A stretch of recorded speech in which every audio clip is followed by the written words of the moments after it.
erasektori ilu ongi selles, et sa võid oma tegevusele ükskõik mis eesmärke panna, nagu ise soovid ja heaks arvad.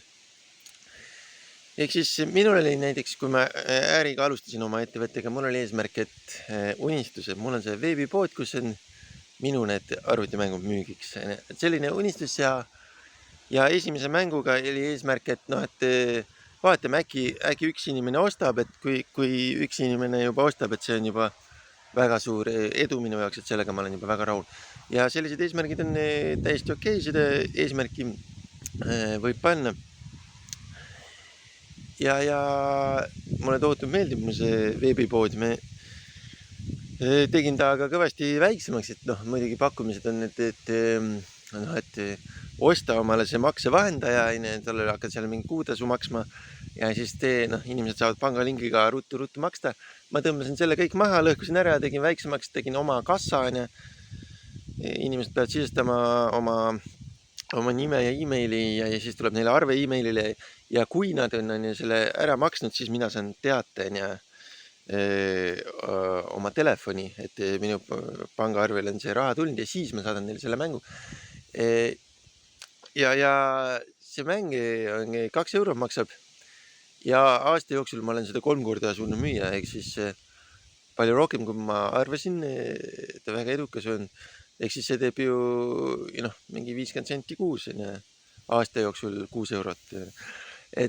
Ja mängu nimi on Egiptuse püramiidid ja ta on 20 megabaiti ainult ja gameplay on võib-olla 1-2 minutit. Müsteerium. No kuidas Eestist siis paistavad Egiptuse püramiidid, kui ei ole seal käinud. Et see keerleb selle ümber see teema. Et mis legendid meile Egiptuse püramiidist on jõudnud ja nii edasi. Me ei tea, mis seal on. Et selle ümber see müsteeriumi teema nagu keerleb.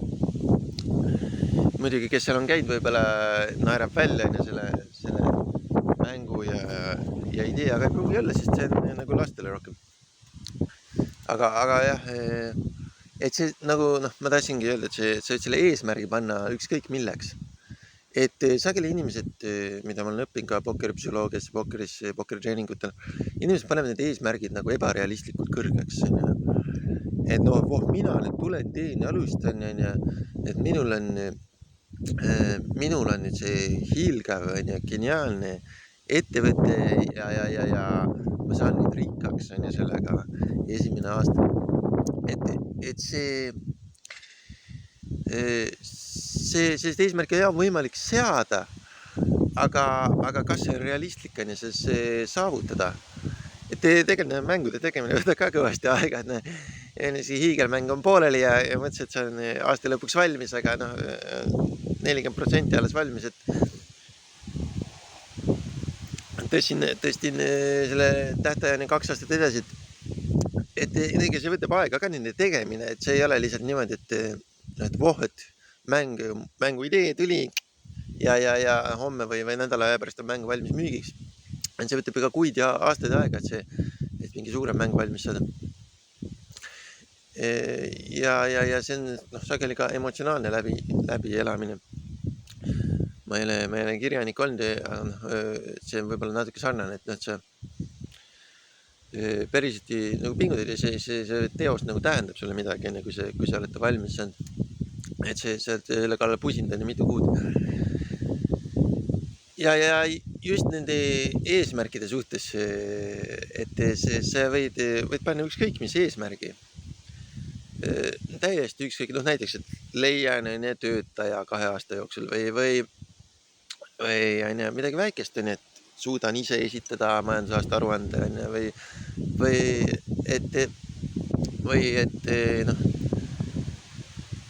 saan toote valmis 3 kuu jooksul või et midagi väikest. Ja minul ta ei ole seotud selle, mina ei ole survival mode'is, võib-olla osad on, et nälg ja kuskilt raha ei ole saada, ühtegi toetajat ei ole nii käki keeranud ühiskonnale, on survival mode'is ja siis nüüd see ettevõte päästab mu elu ja hakkab mulle toiduraha tooma. Et mina seal ei ole ausalt, minul seda probleemi ei ole. Aga sellepärast ma ei hakka ka eeldama oma seda ettevõtet, et selle mul kohe lahendaks. aga nüüd on ka suur šanss, et see pärast aasta aega eksisteerimist hakkab ka seda lahendama, et kuna need töötoad tulevad lastele, millest siis võidakse rohkem maksta, aga see on lihtsalt ka üks teenus on ja meie ettevõtte üks teenus, et see ei ole on, et kui seda ei ole, et siis on maailma lõpp, et see ei ole niimoodi, et see on üks pakkumine, et kes tahab, et siis selline võimalus on ka olemas. Laste arvutimängude loomise töötoad. Et keegi peab tahtma lastega tegeleda, et see on see teenus, et tavaliselt mis see viga on üldiselt, et keegi ei viitsi lastega tegeleda, ei valda laste keelt, ei taha nendega tegeleda nii palju. Aga mina siis pakun seda ka.